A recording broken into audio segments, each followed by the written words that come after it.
ultimately being fast makes you strong. All you need to do is be able to take a fundamental training principle of progressive overload and apply it. You can do it one time, that's great. But if you can just go in cold and, short warm up and be able to do it again, then you own that movement. Natural ability sometimes blocks over compensations. It's understanding the scale of which you qualify people through your coaching. The most noble pursuit of mastery is mastery of self. What's up, guys? Thank you for joining me and welcome to the show. So today I get a chance to connect with my special guest, Sam Portland from the UK, the creator of Coach Sportland training. So I've known Sam for a bit. We were in a circle together in business training, but it was the first time that I got a chance to connect with him one-on-one. And we absolutely flew through our conversation. It was so much fun. He is such an amazing guy and what he's created. And we got a chance to chat specifically about the program he's developed for speed training. He developed a program for speed training very similar to how you would conduct a strength training program. And it was absolutely awesome to see how he breaks that down and teaches it to his athletes, as well as the work that he does in mentoring other coaches, and got really into a bit of the mindset and the personal development side of coaching. So our time absolutely flew by here. We're going to be connecting again very soon because it felt like we just got started in this conversation, but I know you'll get a ton of value from it on both the physical side of strength and the mental side. All right, so enjoy the show. I will catch you on the inside. All right, let's have an awesome time. Sam, dude, it's so nice to meet you. I know we've been in a group collective together before, but never got a chance to speak. So it's awesome to meet you. I'm super excited to chat, man. Yeah, exactly the same. Feelings mutual. And then all your listeners are like, he's English.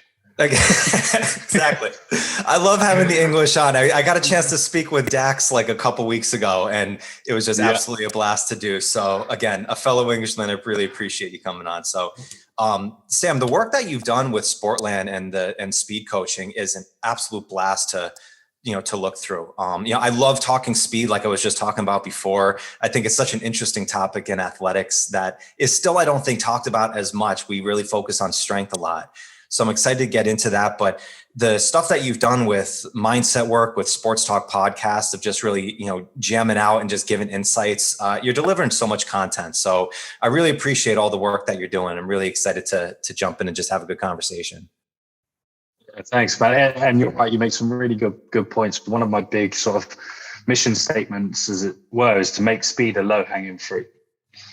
Because it is, but no one has gone through that, I feel, and this is no disrespect to anyone else, but has gone through the process of actually reverse engineering, deconstructing it in a way that you could teach it to a 10-year-old and teach them to coach it. It's the fundamental teaching art that has been missed with the application of speed coaching, which I love. I love talking about. Yeah, it's interesting. I got into understanding more about speed training when I worked with youth hockey players, and USA Hockey has done a very good job of looking at youth athletics and building kind of a pyramid program. And I talked with a good friend of mine, Antonio Squillante, who's a researcher from. I know Antonio. He's the best. One of my favorite people to talk to. Yeah. I have to go back and re-listen to his episodes all the time because it just goes way over my head right off the bat because he's so smart. But we talked about the development of speed, especially in youth, and really kind of push that emphasis on it. I know you've done a lot as well, Sam. But before we even jump into that, I always like to hear the origin story of how coaches got into this business. If I'm not off, I believe you had an injury that plagued you that kind of got you into this world a little bit, right? Yeah, absolutely. So it was a really crazy sliding doors moment where so when I was 19, I broke my leg. I broke my leg playing rugby, and it was a couple of years before I'd been looked at. Let's start right at the beginning. Got into an academy set up when I was young, and got let go because I was too small.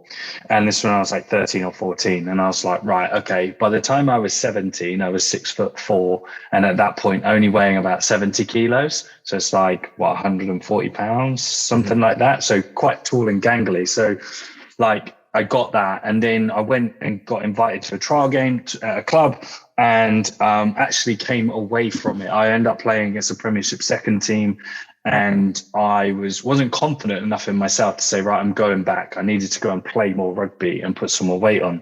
2 years later, by the time I'm 19, I'm 6'4" and 220 pounds and can run 22, 23 mile an hour down the wing.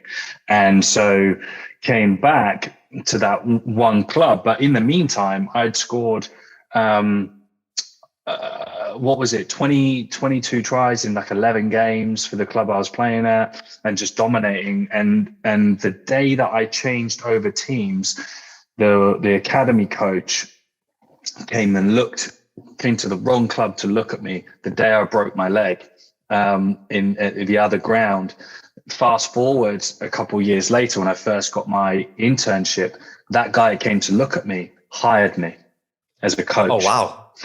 Yeah, and so massive sliding doors moment. And in between that time, I'd luckily had gone through like a internship with a guy called James Smith, the thinker, who knew Kurkowski personally and stuff like that. And so a real good blooding. Went back to university, but rehabbed my own broken leg in the process. And then, like I was telling someone the other day, I originally wanted to have a sports shop because my name's Sam Portland. So I wanted a sports shop called Sportland because everyone loved buying kit. Perfect. There you go. Yeah. And then it became like a physio. I wanted to be like an athletic trainer, physiotherapist. And then I realized you could actually be a strength coach. And then that was it. That was it. I worked my way up to first team level. So I ended up coaching the first team of the team that I wanted to play for. Mm-hmm. And so I worked my way up. I got to that level in a different way. So a premiership rugby team, were coached World Player of the Year, did all sorts, work with all those big fancy superstars, whatever you want to call them. And then I ended up actually resigning. In 2015, I resigned from that job because when you get behind the curtain of a lot of things, they're very different. Mm-hmm. And financially, I was only earning £18,000 a year. And I said I was coaching World Player of the Year. That was 2015. And then my life changed drastically. That Christmas, my older brother passed away. We lost him in the family. Went to Mount Everest, scattered his ashes at Everest Base Camp, came back down, and then got a job at another club that following summer. That's when all my personal development, counseling, everything kicked in, which is something I bring into my work now. And then ended up 2.5 years later, got let go from this other team because I was protecting players, player welfare issue. I got fired over challenging negligent practice. Side note, that player who I was trying to protect ended up having shoulder reconstruction surgery the following week. So I was right, and I'll dine out on that. And then from there, it's just funny how the world works. Like that was in the October. I went to the States for a few times, 2 weeks, took my payout and had a party. Came through your neck of the woods on the way in, and then got on the way out. Got out of America quite quickly, if you know what I mean. And come then, over, wreak havoc, and then just get the hell out of here. Yeah. And then my phone rings, and a coach who I know had been working with Alex Gray when he was at England Sevens, and he was one of the first international pathway players, and he had signed his contract at the Atlanta Falcons. Mm-hmm. And so after all of that, I ended up being the first coach in UK and Europe to work with an active NFL roster player. Oh, wow. And the rest is history. Yeah, so we had a couple of years with Alex Gray, and Jack Crawford came over when he was at the Titans. He had some family business over here, so I worked with him. I even play football myself. I stopped playing rugby. I play American football now. And I've worked with guys from the CFL, guys all over Europe. And that's kind of that side, the speed side. But then I also coach coaches and mentor and do all that other stuff. So that's kind of, I try to cram that in about 3 or 4 minutes. I love that. Yeah. There's so many threads that I want to pull from everything right there. Yeah. First off, I'm a huge rugby fan from somebody who has never played it a day, but just watching it is just one of my absolute favorite things to do from there. So I'm curious about your training that you did with Alex with football and rugby, but even going back when you were in your teens, did you get an experience in strength and conditioning like back then? Or was it really just about, training and just playing at that time? Yeah. So I kind of, so I was always fast. I was naturally fast. Like I said, I've got long levers, so I was a good top speed sprinter. Like if you didn't catch me in the first 10 meters, you were never catching me. And that was kind of like my thing. We always joke about score more tries from inside my own half than in the opposition's half. Because once I was gone. And so, but the problem was for me was actually putting on size and strength. And then there was a guy in at the rugby club called Alan Simmons, and he played for Wasps in England in the amateur days. And he was like a hooker, and he was just like, he took me under his wing. He was the guide I needed in my story at the time. And he taught me how to lift weights. My dad was a semi-professional footballer, but in that culture, he never lifted weights. They didn't do weights when they, and my dad played a really good level of football in England, but they never trained weights. So he couldn't teach me that. He got me fit, but then someone else came in. He was like, right, we're going to teach you how to do weights. And I did circuits until we did the same circuit for about 18 months, once a week. And the muscle just flew on me. And it was like the perfect introduction to actually taking your time through training and not rushing stimulus and not rushing dose. Because when I got to the point where, like, the first time I picked up a deadlift bar, I could deadlift nearly 300 pounds because I had done and put weight on my back for squatting. Like, I had done all the fundamental stuff that when we actually had to pick up the barbells, I was already strong as an ox. So we didn't have to waste time, and that was a really valuable lesson for me. And that kind of started it, and I didn't lose my speed whilst I was getting bigger and stronger, which was great. Yeah, I would hope not. Yeah. So, that's interesting. Yeah. It's interesting that you were just so naturally fast from there. Was that, did you take for granted like that work at all when you started getting into speed training in there? Because it's a lot of times sometimes we don't understand exactly what speed training is. It's either that top speed or we talk about acceleration or quickness, right? It seemed like you had the former, that top speed right there. But did you feel kind of a little bit out of your element at all when you started getting into the speed work? Yeah. So when I first started coaching it became like it was a real gut check, because I had to, for the first time, I had to go and sit back and actually break down what I needed to do. How do I get, I use a simple analogy. Like, if you've got an athlete that comes to work with you, they get on the bus at one stop and you just got to make sure they get to the next stop where they get off at the right place. And so I had to really break down that process. And I'm dyslexic as well. So it was logic. You had to find workarounds and logic and everything. So I couldn't find it in books because the words are moving around like I've drank too much whiskey. And then so it was like having to go and think, right, so these are some of the fundamental relationships that I understand right now. And so how do I put them into locomotion? How do I then go and break things back down to then teach it back up? And that was kind of, that was the path that set everything off, which was brilliant. So how did you really get into speed training with it? Like, was it something that the people you were working with at the time, did they need just that modality and was like, Sam, you're in charge of this, like figure it out down the line? Or was it something that always was kind of intriguing for you in the back of your mind? Well, I knew how important it was. And the only reason why I knew how important it was is because I scored so many points because I was fast. Results, and so it was kind of, it was always that, like, what were my point of difference as an athlete was that you couldn't catch me. So that's what I know, that was my value through experience. So, I first I volunteered and took over the university rugby team, S&C. But then when I was trying things, I helped out some athletes, like some track athletes. And then basically it came to the point where I got my internship at Wasps, and they were like, right, you need to hit this, and this, off you go. See you later. And so like I just had to do it. and that was it. Excuse me. And it was the best thing for me because I learned so much, and, language. And I always talk about to coaches, like, never give up your own athletic identity. because it's the best gauge on your improvement and your coaching.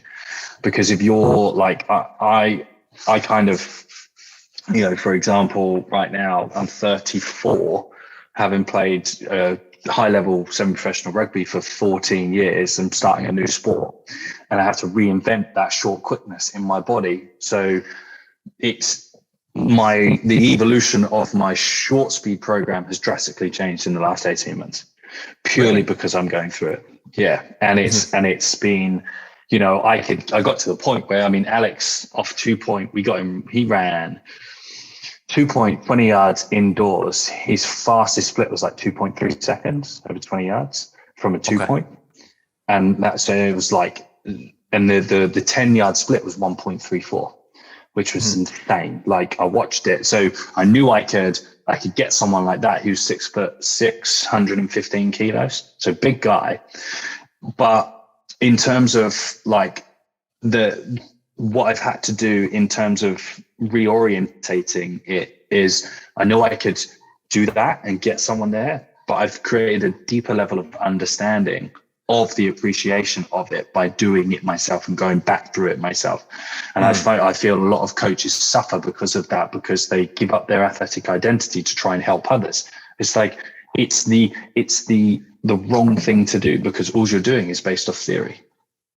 That's so, really kind of using yourself as your first guinea pig of anything that you're doing. It's such a valuable thing. The term practice what you preach is, a cliche now of everything. And I know a lot of times as strength coaches, like we get our work in, like we get our reps in, but it's like, if you're trying to learn speed, it's like, okay, if all you're doing is strength, then you might have a theory behind it and understand it, but unless you're going through it yourself, that's, and kind of, it's interesting that like they kind of say you need to get these things done and then kind of go. It's like those constraints that you have.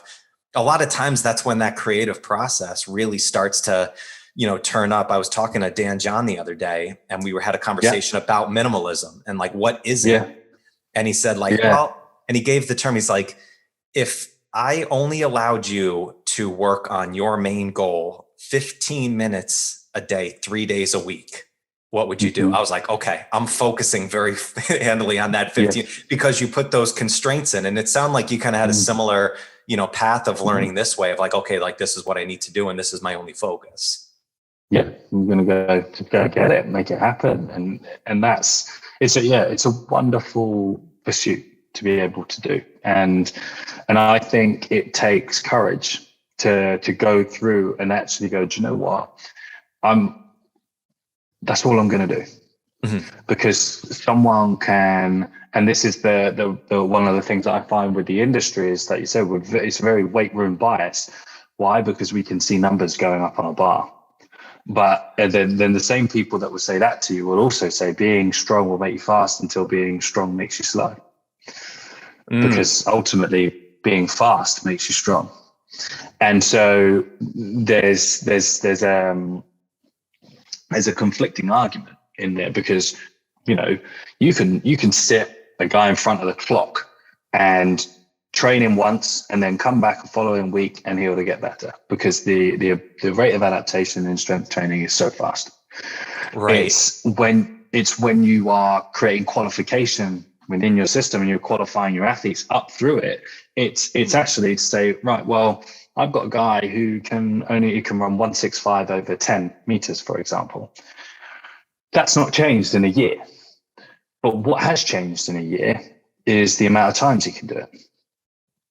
And his repeatability of it, the lack of effort that it takes him, the lack of cost. Just because we're not raising the ceiling on it, we've taught the fundamental behaviors, and he's done that alongside playing. So that's him coming once or twice a week, for example. So, but alongside that, do you know what the funniest thing is? We taught him the primitive and honed in that fundamental acceleration pattern.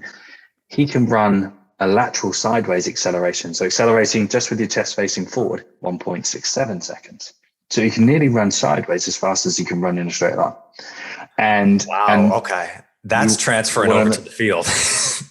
Exactly. So you want to know the difference in actually how are we measuring and moving someone He got on the bus at one point. He's got off at a different point. He's going to cut and fade and bounce out. And those 3 steps that he needs to get massive projection laterally with his chest facing one way, his legs going the other way, he's going to be the fastest guy on the field, if not the league, because you're not going to be able to touch him. So That's interesting. So it's the repeatability and almost being able to own that movement. That was a phrase we learned a lot in kettlebell training. It was like that bell that you own. It's like, you can do it one time, that's great. But if you can just going cold and, short warm up and be able to do it again, then you own that movement, then you build up, from there. And it seems it's similar. Do you think that because people focus so much on the weight room and strength is because it is so easy to see a progression, from there? It's like a lot of times we argue all the time about different, ways to get strong. And really when you break it down, it's like, if you're doing the GPP movements of, a hinge, a squat, a push, a pull, get some work capacity in there, then you're probably going to be at the level that you need to.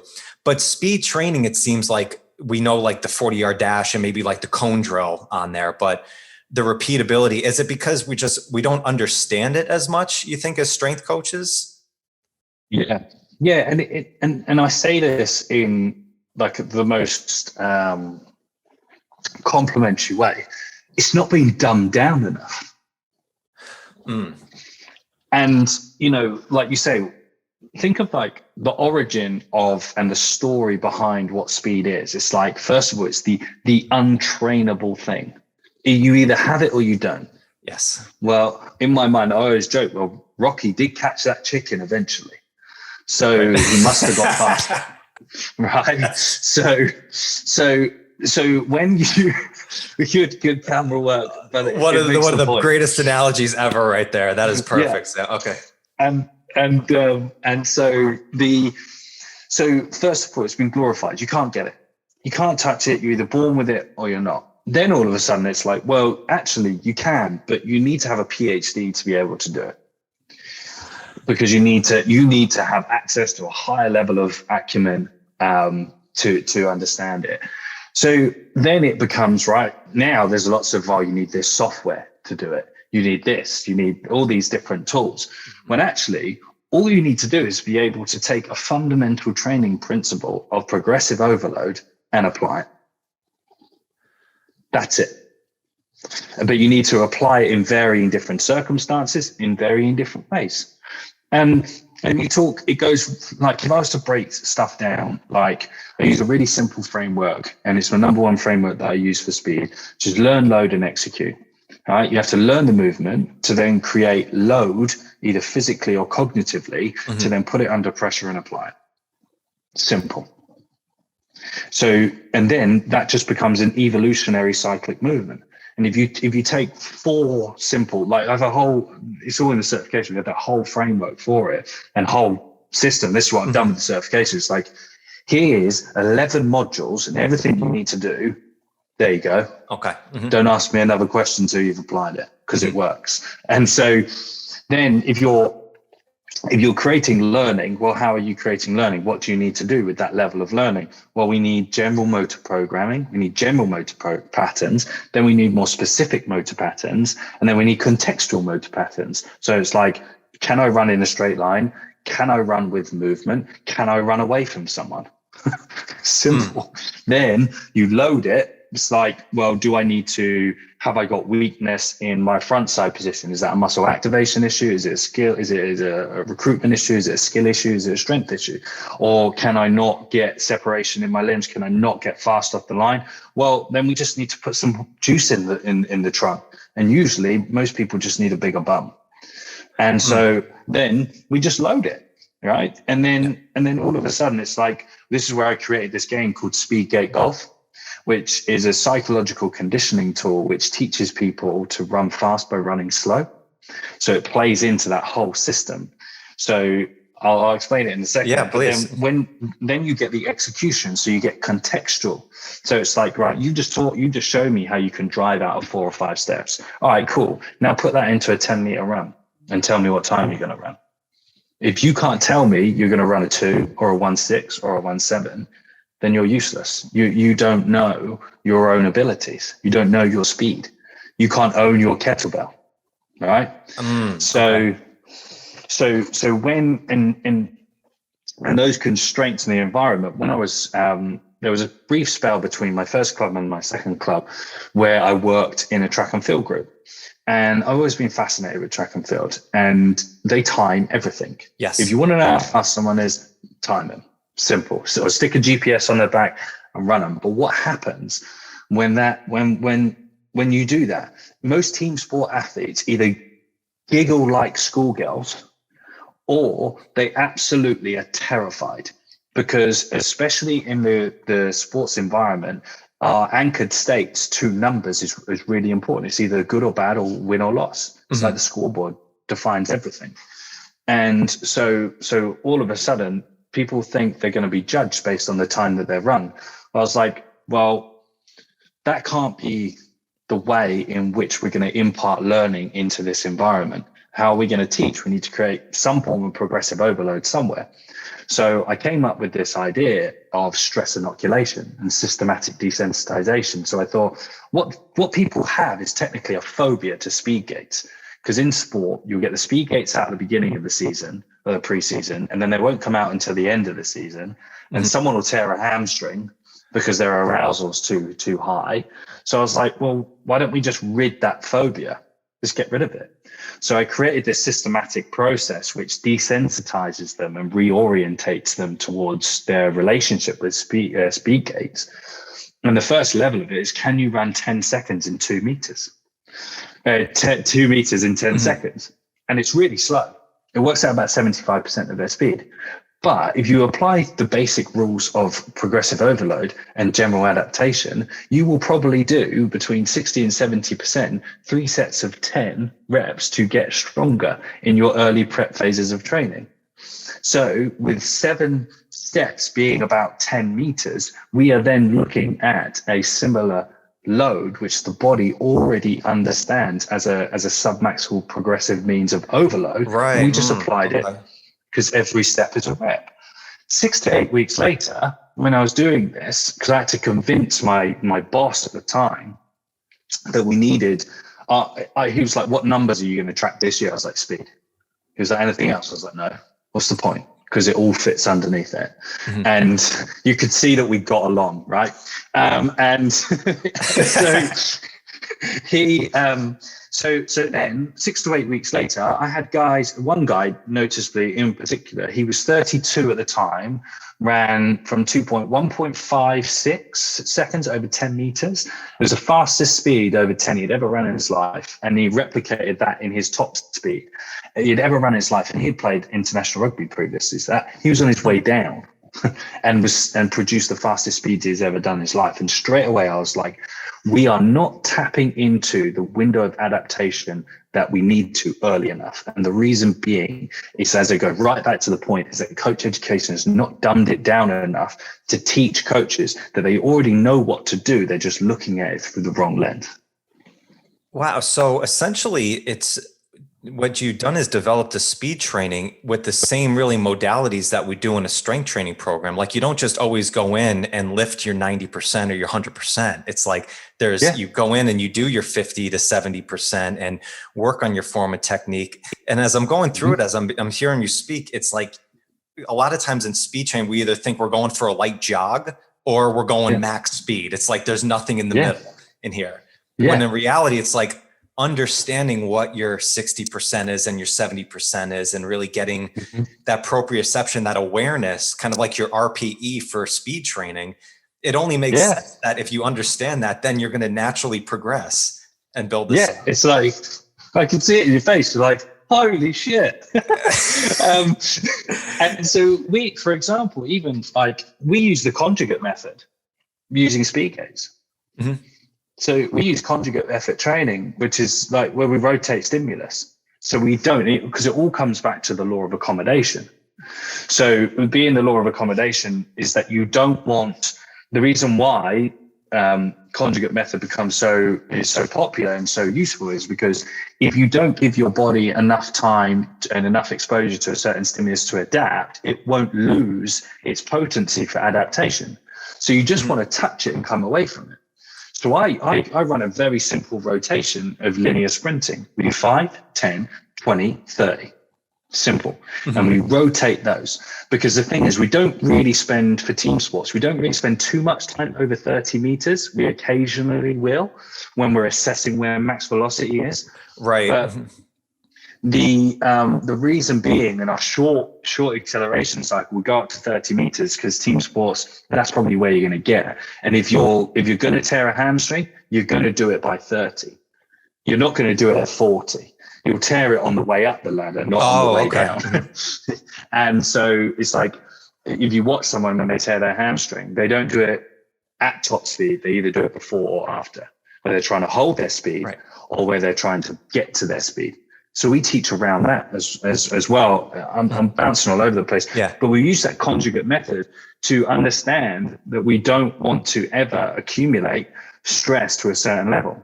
What we need to do is keep our adaptive reserves really high. So like stage 1 of training, so I apply tube bumpers phases of training to speed. Learn to run, learn to sprint, train to compete, sprint to compete, sprint to win. Okay. So first phase of learning to sprint is like you're teaching physical capacities where you want accommodation, where you want accumulation. Think GPP, early phase development. You want to get really good at these physical capacities. Case in point, when I had Alex, like he came back from the NFL, and to go through the first speed warm up in GPP took him like 25, 30 minutes because his physical capacities for sprinting were just not there. So straight away, it was like, well, that's your speed session. If your calves and hip flexors and hamstrings are cramping during a warm up, then you're not ready to run. So then as you progress through, once you get to training to sprint and sprinting to compete in those phases of training, that's when you want to be aware of accommodation to certain stimulus. Where before, you want to get so good at doing warm-ups, you want to get so good at pushing sleds and pulling heavy weight, because that builds your adaptive reserve to then go up and actually dose in accordance. And if you treat everything from, we look at steps at, so we look at low, medium, high, or short, medium, long acceleration curves. So you've got a quickness curve. So 5 to 10 is a quickness curve. Where it's maximum rate of acceleration as fast as possible. Then you've got like a medium curve, which is probably 0 to 20, 20 to 30 meters of sprinting, which is your rate of acceleration is flatter. Think of you like an approach play. You know, you're building up to the line, you need to hit your speed at the right time, or like a high corner or a post route or a fly route. They're a moderate acceleration. And then you've got your super long, which is like your pump return, and you return the ball all the way to the house.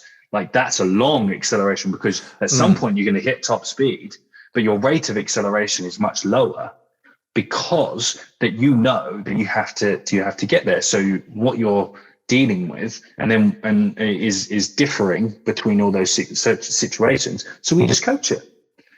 So if you think, apply this right back to range of movement in specific exercises. You got a full squat, you got a box squat, and then you got a quarter squat. Yep. Simple. It's all the same rules, but just apply to locomotion. That's so interesting. So, and all the work that you're doing at the beginning is really, it's such short, it's just short, distances. You said like 5 to up to 30. And so are you doing that is because one, you said that that's where a lot of the injuries occur. Like if you're going to blow out a hamstring, it's going to happen in those first 30 from there. Yeah. But are you also looking, can you increase the time it takes to get to top speed when you're doing these drills? Is that one of the goals that we're trying to get to in speed training, is to get to that top speed as fast as possible? Yeah, so it's two ways. In short track, like, so you're looking to, you're trying to elongate your drive phase as long as possible. So you want to keep acceleration as long as you possibly can. And so you don't decay, right? That's when Usain Bolt just looked like he disappeared from everyone. Yeah. It was only because he was accelerating and they were slowing down. Yeah, he's always the one that was interesting in it, because it's like everybody said he's awful off the blocks, but then if you can't, after 30 meters, he just keeps accelerating faster and faster than everybody. And they're like, oh, well, it's his stride is longer. I was like, I think there might be more to it of what, and than just being long from there. Cause there's big guys that have long levers that go, but he's built that up where it seems like he keeps getting faster from that 30 to 70 meter. And then all of a sudden he's just blowing everybody out in 100. So you think about how like a slinky falls down the stairs, it continues to build speed. Right. And so with our team sport athletes, like what I need to get my guys to be able to do is show me that they can get to 90% of their top speed in as many conditions as possible. Can you find it in 60? Can you find it in that 50 to 60? Can you find it in close to it in 30 to 40? You know, if you're getting someone inside 20 that's tapping towards 90% of their top speed, they're a beast. All right. If you are, because what we do is we just run a density model, which is really simple. It's like, give them when an athlete comes in, so when you teach them to know their speed, you give them as long as possible to find their top speed. And we use it on the GPS. It's like, right, so you're getting it. And this is what we did with Alex. You're getting it inside, I think his was like 62 or no, 52 when we first started, because the track was only 55. So 52 meters, he was achieving his max speed. We brought that down over the period where he was getting it inside 30 meters. He was getting into his 90%, and he ran 9.97 meters per second, which is just short of 23 mile an hour, inside 40 meters on like a bad turf surface. So he, but then that was what we didn't need that. He then, in his peaking phase, we ran a reverse periodization model where you need to stack capacity on it. He then ran it 6 times in 10 minutes. He ran over 9.5 6 times 10 minutes, which is 22 miles an hour, inside 10 minutes off wall bags. And then I was like, now you're ready. Wow, that's progression, right? Well, because you think sport, I mean, sport, especially a sport like football or rugby, it's like, I mean, football may be even different because it's like, you go, it's that maybe 20 yards or so, then the play's stopping. And then you're going again, then 30 seconds, and then you're stopping. So it's that back and forth. We think it's all like cardio conditioning. It's not at all. It's these quick bursts. So the faster you can recover and get back to those top speed. Because it's always interesting seeing, especially guys like in the NFL who they have the 40-yard dash. That's what everybody knows in the combine. And I think it's a good drill. But then you see some guys who are running these crazy fast speeds, but it doesn't carry over onto the field where like reversal of that, like I'm a New York Giants fan, sadly, but when we first had Odell Beckham, and he wasn't the fastest guy at the combine, but all of a sudden you saw him in the game and he got faster as the game went on. So it just seemed like he could just repeat those patterns over and over again at that top speed. And you're like, okay, there's something different to his speed training than the next guy who ran the 4.3, minutes later. And that's the contextual side of it. It's like simple rules. Again, it's like, well, how fast do you need to be? Faster than the other guy. Right. When do you need to be that fast? Just before he recognizes it. How do you beat a player? Go round him faster than they can turn. And that's all. So that's where you need to, it's very wax on, wax off type thinking. But it's so true, because a guy like Odell Beckham, he doesn't have the fastest top speed, but he knows what gear he needs to be in. Right. And that's someone who knows their wheels. Like I see a guy and what from playing now, like I play in England, it's not a high level, obviously relative to the NFL, but I know, like from my opponents, like I'm playing tight end, like I know against the linebackers and stuff that after the first couple of drives, like fourth quarter, you're mine, because you do not have a clue how to manage your gears. Like I'm pushing out in sort of 50% here and still breaking off you and getting separation. Just wait. And that's because of the understanding of your economy. So you think, like, especially with, with the kettlebell stuff and my limited understanding of the kettlebell competitions, there's lots of timed events and lots of duration type work that they do. Yep. You have to have a high level of economy. You have to be so fluid and smooth in your movements that it's just like breathing. Yes. It's all breathing. Yeah. It's when I talk with Denis Vasilev, who's the 11-time champion, he's the Michael Jordan of kettlebell sport. And it's such a stoic, sport, because 10 minutes you're not putting the kettlebell down. So anybody who's never done it before, try and do that for a minute and see how you'll give your life to put that bell down for 10 seconds on there. Yeah. But it's understanding and knowing your rep speed, like exactly, exactly how many reps that they do. And he said, like, he's trying to do a 6-rep clean and jerk every minute. It's like, that's the exact moment. So he knows how many breaths that takes. It knows when he needs to drive, get under the bell, bring it back down, re-clean it.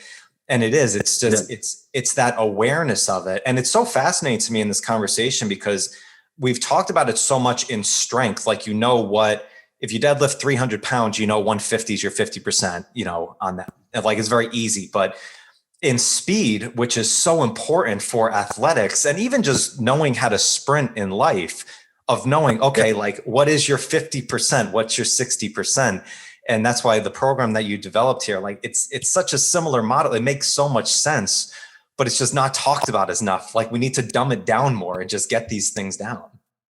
Yeah, because it doesn't need to be difficult. And I think because of the story that it's being told it's like the thing that you can't get, then it becomes exclusive. It's like an exclusive club that you're going to be in if you're a speed coach, or if you're fast, then someone else is not fast. Well, it doesn't work like that, because what's the goal of our industry? We're trying to help people and improve people. And the reason why I started the mentoring stuff is through my life experience and coaching experience. I've realized that what I do is not only, I'm not helping, if I'm helping 10 athletes, I can only help 10 athletes. With the certification, I want 1,000 coaches through it in the next 12 months. And if those 1,000 coaches work with 30 athletes as a minimum, that's 30,000 athletes going through that system. Yes. So when you get that to that level, you have that responsibility, or when you have an idea, or when you've done something that works, you have a responsibility to our industry to share it and elevate. Because it's not about, everyone wants to work with Michael Jordan or, these top guys. That's easy. That's the easiest stuff.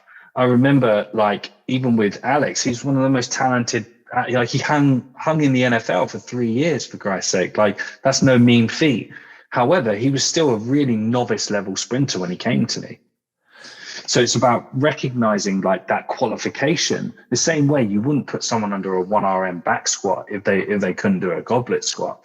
It's understanding the scale of which you qualify people through your coaching. And once you have clarity on that, as I said, like, why am I sitting on this and keeping it all for myself? That's just selfish.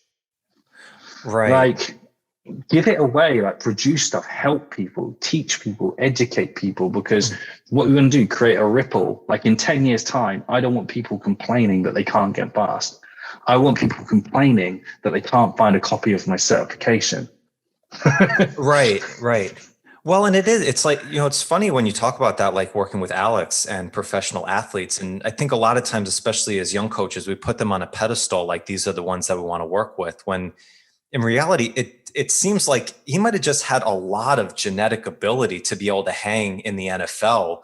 But when it comes to actually understanding sprint mechanics and strength and stuff, a lot of times those guys don't need to even understand that, just because they've been so athletically gifted for so long. Yeah. When working then sometimes working with a group of 10-year-olds and getting them to understand it and seeing that progression where they're not the athletically gifted, you're going to learn a lot more, especially as coaches. Like, I remember that I've worked with some great athletes, and they're just so driven, and just, they have the body frame for it, that anything you do with them, they just, we're going to add single leg deadlifts today. Okay. And that, improved. It's like, well, you could probably add anything to it and they're probably going to get stronger.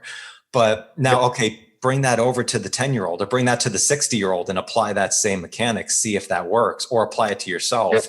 Then now you've got something 100%. Down. Yeah, and this is the funniest thing with the guys like him. I use the same system that we use in my academy. So I've got a young academy from 9 to 16 years old that my one of my team runs, and we use the same system. The only thing with the really gifted guys is that we can get them through it faster because they learn quicker, they adapt quicker. But what we need to do is make sure that they're ready to go to England camp at the right time, for example, or go back to the NFL or wherever. And it's about go right to the beginning. And they said, like, who turns up when you're the bus driver? Who turns up at your bus stop? And what ticket do they need? And where are they getting off? And what I found is, like, you know, in your path and trajectory of a coach, it's like you want to learn everything. Like, you can't not keep learning enough. That's all you want to do. Live, breathe, everything. Like, and then you get to the point where it's like, well, I don't even know how much of my information I can actually apply. And then you're faced with a case or a client or an athlete, and you're like, well, I've read all this stuff and none of it applies. And so it's like, then that was my thing, but with my dyslexia and everything, it's like, how am I finding real tangible workarounds that move people fast, that like literally move them fast, but move them through progression fast? And because and this is a lot of the work that I do with the mentoring side of things, is I can't teach you how to coach. I can teach you to be selective in what tools you're using at the right time. We can talk through context. We can talk through, and if you can use this at this time and know it and are aware of it, then you're going to make the difference. Is sending someone back or coaching them, making them too tired or too slow, or, you know, or breaking them. So it's about how are we injecting the nitrous at the right time? How are we using the right chisel? And that's why I think the best coaches come in. It's, how do you time things? What are the subtle nuances that you're delivering into the program at the right time within your broad system that allows that you can go, right, and we've created like decision trees and matrices. Like, most athletes come in at probably like a 3 out of 4 strength, means they're strong as an ox, but they're qualified as a 1 out of 4 from speed capabilities.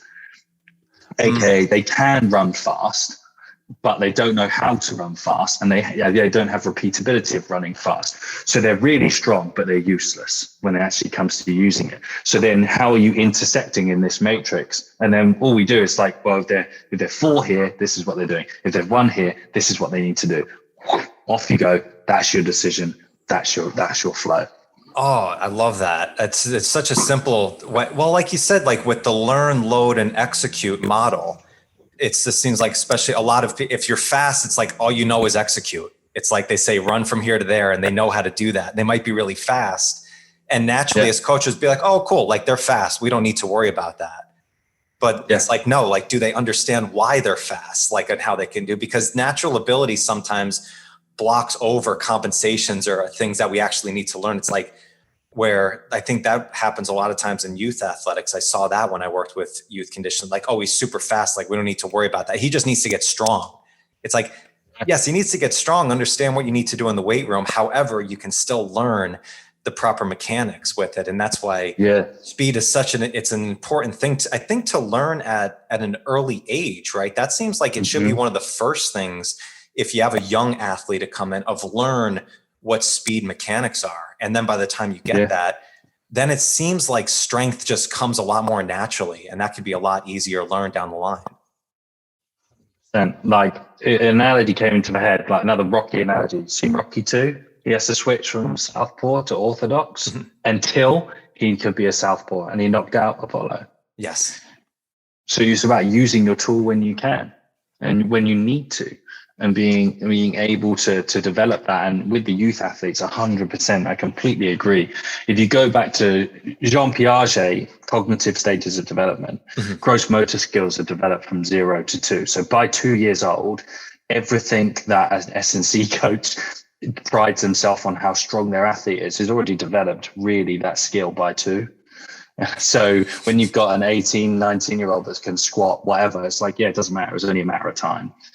Like, so your coaching and teaching from such a young age has to be around understanding, the next level of that is understanding their place in the world. Well, okay, so understanding how you're using your skills in your sport, then when to use them. And so the evolution of coaching alongside that type of framework is so important. And with our 9-year-olds, it's all about slow, smooth is fast. The only thing I take from conditioning for the military, that's the only thing. And then then that's what you need is, if you know your breath work, if you're fluid in your movement, if you're relaxed, then you're going to execute, you're going to be fast. Mm-hmm. And then it becomes really, really simple. Right. And that's again another like huge metaphor in terms for life, like slow is smooth, smooth is fast. Take the time. Yes. And that's kind of like, it just dovetails in really nicely. And we're in the same program, and all the spirituality and development stuff that we do is all of the universal principles. Just substitute out what you're doing, the modality, and just replace it because it works. Yeah. It's exactly the same. It doesn't have to be too complicated. It is. It's so interesting. I always crack up. I have a client who, when we speak, there's always a lot of different analogies. She's very introspective, and she's like, but always she ends, it's like, but it's nothing new. It's nothing new under the sun. And it's like, yeah, it's not. However, when we're coaching, it is new. It's a brand new day. It might be the exact thing that your athlete or their person needs to learn. Yeah, it might not be a new concept, but when an athlete now learns how to load properly in it, it's brand new to them, and it's exactly what they need. And I think it's such an exciting thing to find that new analogy of like how that works, because that might be the exact communication tool that the athlete needs in order to get it. That's what I learned from talking with Nick Winkleman. I remember on cueing. It's like finding the right language of what works best to get that right cue. And if you get that, then all of a sudden it just clicks with the athlete, and it's just a beautiful thing. 100%. And that's why, if you can, and a big thing for me is like, one of the first things I released for helping with speed is I wrote the progressions manual. So I wrote a list of all my acceleration progressions and max velocity progressions and sold it for $20. I think we sold 1,000 copies of it, because those are the low hanging fruits that coaches need, because it comes down to that point of actually, well, if you know like a path and like you've got a roadmap of sort of where you want to take someone, then you can actually coach them. Rather than worrying and spending too much time behind your desk reading and writing programs that you don't even know are going to work, then you might as well just take something that does work, and then you can go and be human with someone, right, and spend time and nurture and be deliberate in what you're doing. Like a lot of with my speed group that I go to, we're coming toward the end of the season, the rugby season. I've not wrote a program for that for about 6 months, because they're all in different settings, different environments, because I have my frameworks, I have my systems, they're in the system. Yes. So whatever they turn up with, it doesn't matter, because we can shape it, because I know my formulas, I know my progressions, I know the stage, and I know their qualifications. Mm-hmm. So I know that it's like, right, you're running 1.6s today, you're running 1.8s today, like you're on retention quality, so you're just doing pulley, like it just works. And then you're just developing that long-term, long-lasting delayed training effect. It goes right back to Kurkowski and Bondarchuk back in the day when everything was still done in labs, and where everything that we use now was created. And all I've done is taken a lot of that stuff and wrapped it around speed, applied a bit of dyslexic logic to it, and given it a nice name. No, I love it. It's when you're doing your mentoring program with other coaches, like what are the things that you see are kind of like the common things that all of them seem that they need? Because like you mentioned, having your frameworks down and your structures, but you need to be able to adapt that, because people are going to be in different environments, I learned that a lot with like the intuitive training and biofeedback. Like you have your court that you're playing on, but then you need to be as creative as possible inside that court. It's like where a lot of times it seems like as coaches, we think like, no, you need this exact plan, this exact structure, and follow this.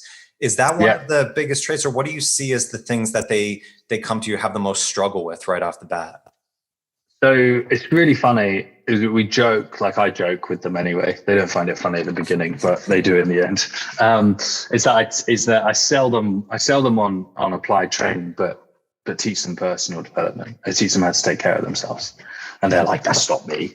3 weeks later, they're like, "Oh my god, yes." And I run a very simple system. Funny that everything's simple, right? It's called Coach Clarity Methods, which is applied. So purely applicable strength and conditioning modalities. We teach you how to apply theory, which you don't get taught in undergrad or masters or anything like that. Then I teach them how to take care of themselves. So simple questions, and it's done through a curriculum of, do you actually know who you are? Do you know how you see yourself in the world? And do you know how you manage yourself within the world? Very simple questions. And then when we do teach them how to start their own business and get them coaching people online, or a lot of people want to start their own private speed group. So I teach them some of the basics of how to do that. And when coaches come in, some of the key fundamentals that they need, they are lacking a lot of self-awareness. And probably the coach listening to this going, "I don't need that. That's you. I am talking about you." And then they are tired of coaching. They are worn out of coaching because they are. So the industry creates some really crazy normative behaviors where you're meant to be working all hours of the sun, and you're meant to be achieving for that top college job or that top club job. So therefore you're meant to sacrifice your own identity. You're meant to sacrifice the people around you. You're meant to sacrifice your finances and all of those to get to that job. And then when you're there, you're not allowed to be happy because you're overworked, undervalued, and you have a lack of fulfillment. So I find coaches that come to this have a very distorted perception of where they want to be, and they become very despondent with the industry. And so one of the things that we do with the clarity, that's what we call it, is it's literally, we get clarity on everything that they're doing. It's like, well, do you actually want that job? Do you actually want to coach what you're telling me you want to coach? Like, and if you don't, then this is okay. We can teach you other things to coach. Like one of my biggest successes is one of my coaches came to me halfway through the program. He's like, "I don't want to do this anymore. I don't want to be in the industry." Went back to school. I was like, "Congratulations. It's the best thing you've ever done." And because we fall into these societal norms, and especially in the pocket of S&C, and I have a joke. It's quite a long bit, but the funniest bit is, how do you know if you're in the company of a S&C coach? They're tired and they've got a book of Stoicism in their bag. And so it's good, right? And so they and then it's so true. That's why I'm like cracking up. I've been that guy so many times. I'm like quoting Marcus Aurelius, "Why I can't keep my eyes open." That's 100%, right? And so we wrap the systems. We give them all the systems. We give them everything, and we go through like my mom is a teacher, and I grew up on teaching. And she ended up writing courses and all sorts of stuff in London. And we go through a very simple direct delegate and discussion process of education. So we teach, and they get their learning materials. Then they get to create out of that. And then they get to talk about it, and we talk through things. We give them all the systems. We give them all the frameworks. It's like, but make it your own, steal it. Learn the rules to break them like an artist. And that's what we really encourage. And within that, we give them the emotional support that we need. Like so far, like I had 6 years in therapy, obviously after the loss of my brother. And I'm studying counseling as well at the moment to provide that next level of care and attention to coaches that come into an environment where they think they know what they need, but when they actually start becoming honest and realize what they want for themselves from a fundamental point of view, it looks very different, and then it becomes really scary.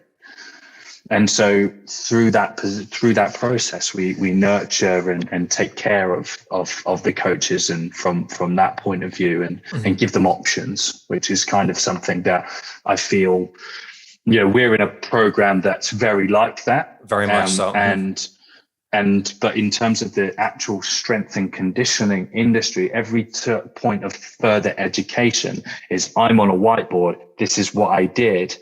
You should feel bad because you're not as smart as me, but try and copy it and you won't get the same results as me. It's such an interesting, idea of what we think that we need. Because anytime we go out and we're searching for something and we're applying a new program, it's an external thing that we're trying to bring in to solve an internal problem. It's like, and that's always you've referenced it a couple of times, but we, met through Partners, which is Brian Grasso and Carrie's program, where Brian quotes this all the time about happiness. And it's like, it's not about creating things outside of it to bring in happiness. It's relieving ourselves from all the reasons why we're not already in the moment.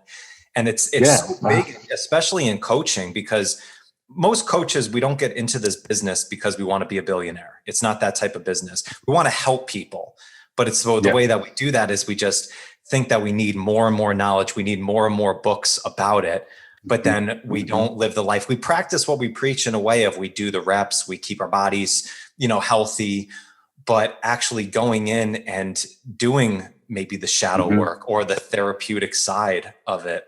Yeah. We don't think of doing that because there's no real book about it. You have to go in personally and really, feel these things inside of yourself of what do you want? And hearing that story of the guy who just kind of called fuck it halfway through the program with you. It's like, I don't want to do this. I'm going back to school. It's like a weight off your shoulders. Like, yes, exactly who you are. Like, it's such a self-awareness and it's such an exciting thing to see of doing that. So I love the breakdown of how you've done that and seeing these stories that you're bringing out from these coaches.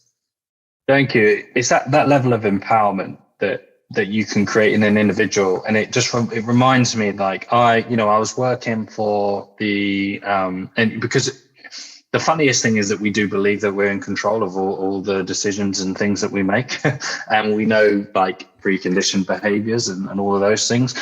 And so I remember I was working for Wasps and I resigned it was less than 60 days later, my brother passed away.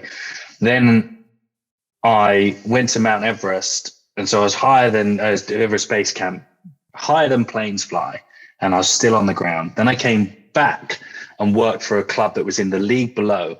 And I just had this mission. I had this moment. I was like, well, things just have to mean more. I can't come back and apply the same set of rules. I can't. Then I opened Pandora's box and, aggressively, I have 1 to 2 sessions of therapy a week, full talk therapy, introspective. And it's something I spoke about on a podcast not that long ago, is that my first therapist, I've started fancying her. I was like, she fancies me.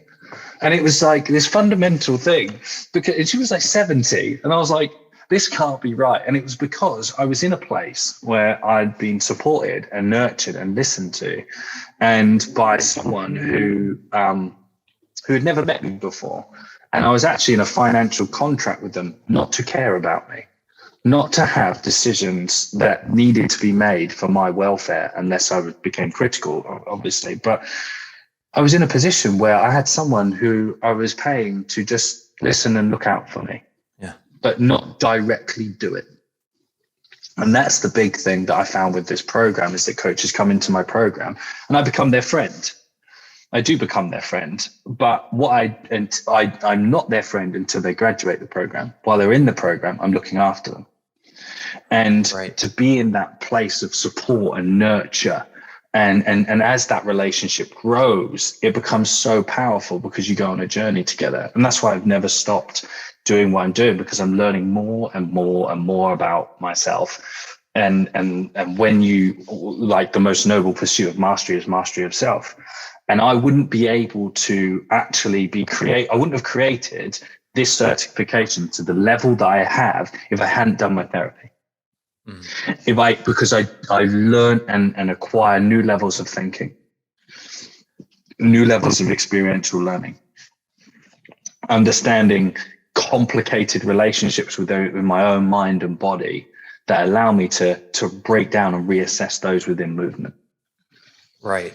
And this whole it becomes metaphysical in what you do, and you're just taking people through this experience that I knew I couldn't stop. I was very nervous when I first started doing it, and the first testimonial I got was Sam.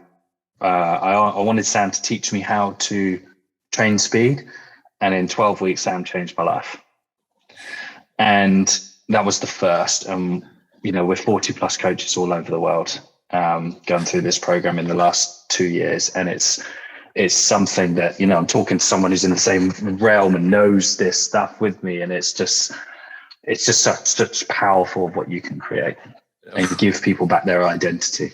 Yeah. It's what a testimonial, right? Like, you don't search out for that. It's like, I'm going to teach you speed. And then all of a sudden you realize the impact that you can make as a coach by just listening to somebody. And what you said there, Sam, which is so powerful, is that you checked in with yourself before you checked in with the rest of the world. It's like you really applied what you need to do to grow yourself. And it is something that we say so many times, is like, yes, you need to take care of yourself, but are you actually doing it? Are you actually putting in those reps for yourself to do it? And once you do that, it's like, it's no coincidence. You can see the success that you've done in your business and in your speed work and in your personal development just by what you've gone through of building it, and, going through things that you don't wish anybody has to go through, but that's how life goes, and then work through it. And then to be able to do this, and work with coaches as well as the athletes, you can see what the success is like on the other end. So it's absolutely incredible. Dude, we're going to have to do a part 2 on this, because this hour just flew by with you, and there's so many more things that I want to dive in with you, but I absolutely love the work that you're doing with the speed training. We're going to get even into more of the mindset work and the stuff that you've done with youth athletes and mentoring, but I really appreciate you taking the time. It's an absolute blast talking with you, brother. Hey, thank you very much. It's a pleasure all mine. Honestly, it's been brilliant. Yeah. If people want to check out more of your content, the certification, what's the best place that we can direct them? Coach Sportland Instagram. That'd be the best place. Google Sam Portland on Instagram, or Coach_Sportland on Instagram. That's pretty much it. That's the main hub. Perfect. Awesome. And we'll be setting up a part 2 very soon. I know it. So, brother, you're the best. I really appreciate it. Listeners, thank you so much for listening. I'll catch you on the next one. Bye. Thank you so much for joining me today. If you like the show, please give it a 5-star review, give it a thumbs up, all that good stuff. And if you want to get the inside scoop on all new episodes coming up, behind the scenes insights, and free training resources, then you can join the Strength Connection private Facebook group now. Just go to Facebook groups, type in the Strength Connection, and join in. Also, don't forget to subscribe. See you soon.